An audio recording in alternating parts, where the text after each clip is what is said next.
to make this video about how I actually plan my designs. Now sometimes I'll see a dress in a magazine or in a fashion show or on the TV and I think, oh, that's really nice, and it might inspire me to make something different, or I might want to copy it as much as I can.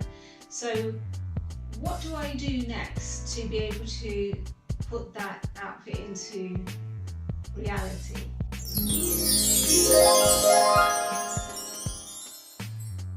First of all, I'll see if I have some fabric, because as I go on my travels and shopping, if I see some fabric, I'll just buy it, because I know that I won't be able to find that material again. If I really like it, I'll buy it. So sometimes I may not have the right quantity and I might have to juggle things around, or I may have some of the fabric and I might need to find some of the other fabric. So then I'll go on the hunt to see where I can find the fabric I need. So that could be anything from markets, and I live in the east side of London, so I'll look there first. I can easily get to Shepherd's Bush Market, which has really good fabric shops.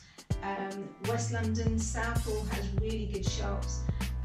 Green Street again in East London and Ilford. And it's sometimes, you know, there's fabric that you just can't find or it's too expensive. So then I'll go looking online on eBay, see if I can find it from a worldwide search. Sometimes it takes a little longer to arrive, but if it's what you're looking for and it makes the whole budget a lot better, then you know that's what I'll go for. So I've tried all of those things and I'm getting better and better at buying online, but it's really important to zoom into pictures, find out about textures, look at really good photos of what you want to copy, so that you can understand how it's constructed, what fabric they've used, and things like this. So I'm going to show you today an outfit that I want to make. It's something that I've seen Aishwarya Rai wear at Cannes, and it was made by a designer called Ruth. It's a light blue Cinderella ball gown. Now, I'm not going to make it anywhere near the extent that she wore at Cannes, but that's where I've got my inspiration from. So the fabric I'm going to use is like, it's got like this damask type pattern in it. It's a two-tone of burgundy and black, so it's got really great shading. And I picked up, this is funny, I picked this fabric up when I was in London, in Punjab, and I bought 3 meters. I didn't know what I was going to do. I just bought 3 meters thinking it's a safe kind of quantity, and you can generally make loads of things with 3 meters. And then I had the idea of actually copying the outfit, so I went back and I bought another 3 meters.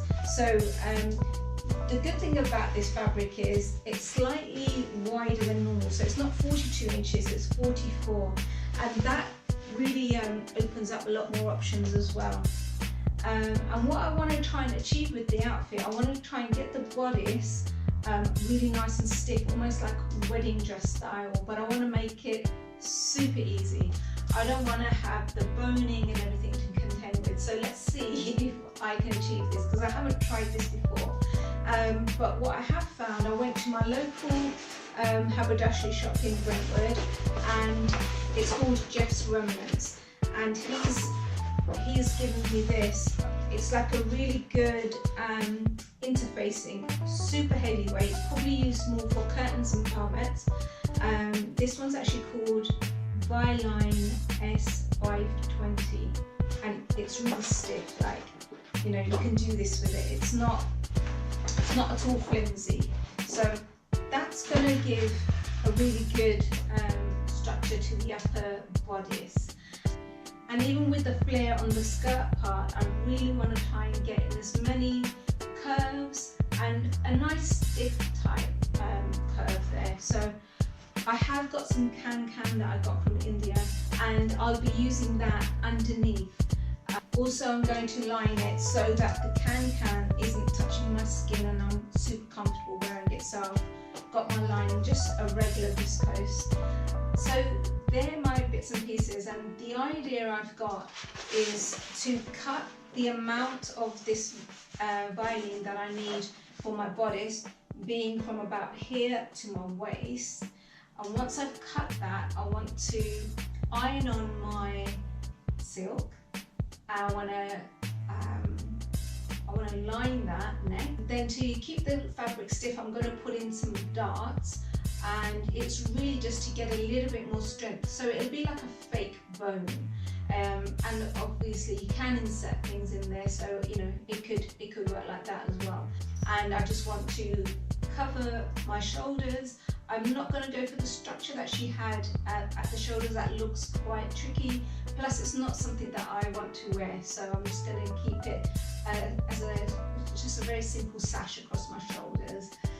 So that is going to be the project, and what I'm going to do next, and what I would do for all of my outfits, once I have all the fabric I need, I would measure out exactly how much fabric I've got, and then I'll draw a sketch of the fabric that I have. And knowing my measurements, I'll start to sketch on there where I would take every part of the garment, you know, every piece towards the garment, where I would take that from within that fabric, to see if I have enough fabric and how I can organize my cutting, so that I cut it so that it's correct and I have enough in case I need to make adjustments, and you know I can make it bigger, but I also don't want to waste any of the fabric, so I'll look to see how I can cut it cleverly. So that would be step 2, is just a very rough sketch. I'm really bad at drawing, so my drawings are no good, but the most important thing is that your measurement is correct, and then when you're working out how much fabric you've got, you'd know whether you can do it or not. Now, if I was doing it the other way around and I needed to buy the fabric, then what I would do is sketch exactly how I want this to be constructed. So for example, my first reaction to this would be to have a double circular skirt on it, so that I really get the ruffles. Then I started to consider, would I actually wear that, and you know, would it look a little bit too dramatic? So you know, I don't have the fabric, I wasn't too sure of the design, whether I would actually wear it, so I'm going to do this with a single circle. But if you could do it with a double circular, you could really get a beautiful pattern out. It would almost look like a wedding dress. So that would be the next thing. Now, if I measure out using my figures, just one huge circle, I would need it to be ready at 39 inches long, and my waist, I think it's around 30-ish inches. So I would draw then 2 semicircles, and obviously my ultimate first choice would be to have a fabric that is so wide I could draw a complete circle out.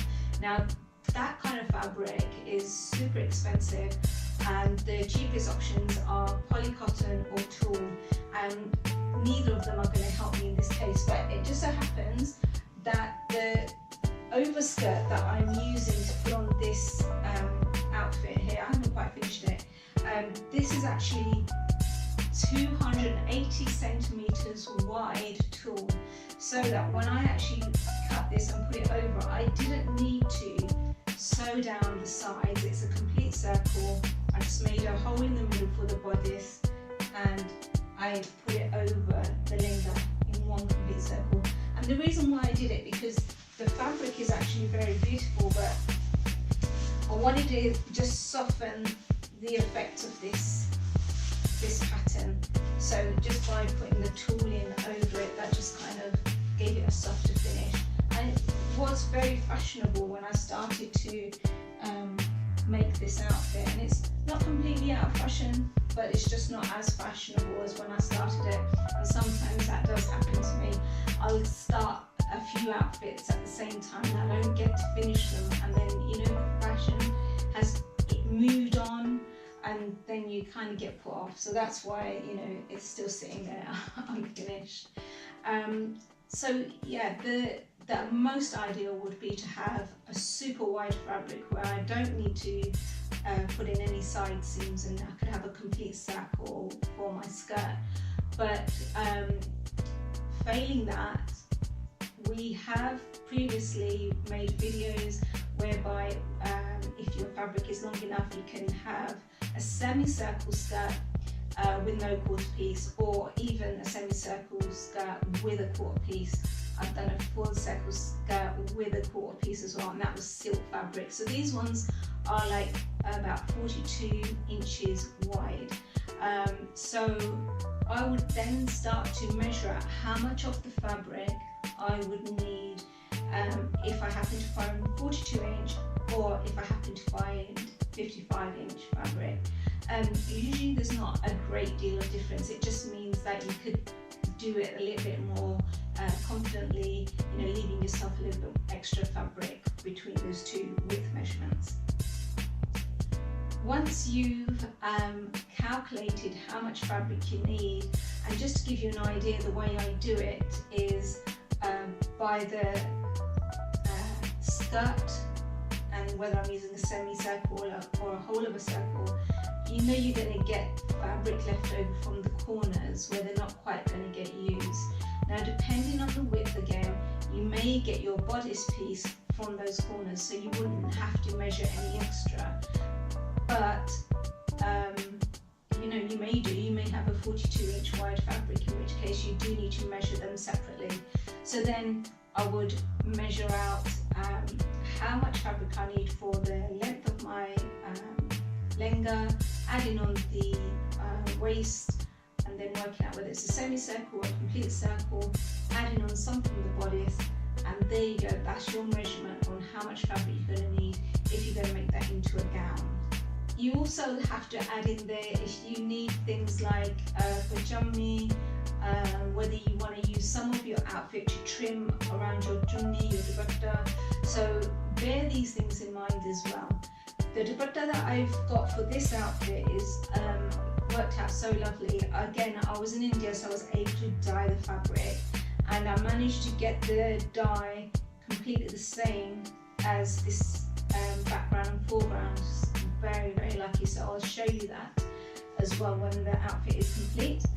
And so once I've sketched, I know how much fabric I want, I've bought the fabric, the next thing to do is perfect my little sketch before I cut, so that I know what I'm cutting. But once I know my measurements, I don't tend to make a pattern. I find it like an extra step, and I don't really do that.